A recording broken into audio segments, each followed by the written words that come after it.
کسی گاؤں میں ایک کسان رہتا تھا۔ اس کی 2 جوان بیٹیاں تھیں۔ ایک کی اس نے مالی سے شادی کر دی اور ایک کی کمہار سے شادی کر دی۔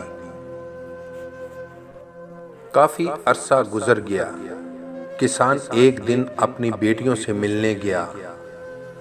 پہلے وہ مالی کے باغ میں پہنچا، اپنی بیٹی کا حال دریافت کیا۔ بیٹی نے کہا، اللہ پاک کی بڑی رحمت ہے۔ یوں تو میرے دل میں کوئی غم نہیں، مگر خدا سے ہر دم یہ دعا ہے کہ اگر ایک بارش ہو جائے تو میرا باغ ہرا بھرا ہو جائے۔ اگر 2-4 دن اور پانی نہ ملا تو سارا باغ سوکھ جائے گا۔ کسان اپنی بیٹی کو دعا دے کر وہاں سے روانہ ہوا اور کمہار کے گھر گیا۔ بیٹی کو خوشحال دیکھا، ادھر ادھر کی باتیں کی۔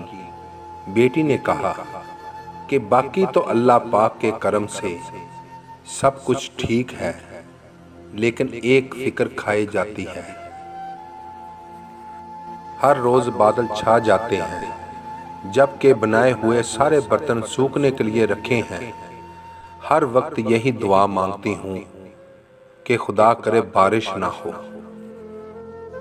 اس کے باپ نے کہا، بیٹی بہن تیری بارش کی آرزو مند ہے کہ خدا کرے بارش ہو تاکہ اس کے باغ میں پودے نہ سوکھنے پائے،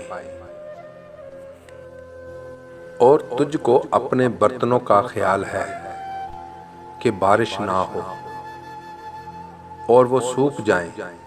میں تو حد سے زیادہ پریشان ہوں کہ خدا سے کیا دعا مانگوں۔ دونوں صورتیں یقین کی ہیں۔ کچھ لوگ اللہ تعالیٰ پر سب چھوڑ دیتے ہیں، کچھ اللہ تعالیٰ کے لیے سب چھوڑ دیتے ہیں۔ جب معاملات تمہاری پہنچ سے دور نکل جائیں تو اللہ پاک پہ چھوڑ دو، وہ سب کچھ ایسا کرے گا کہ تم کبھی سوچ بھی نہیں سکتے۔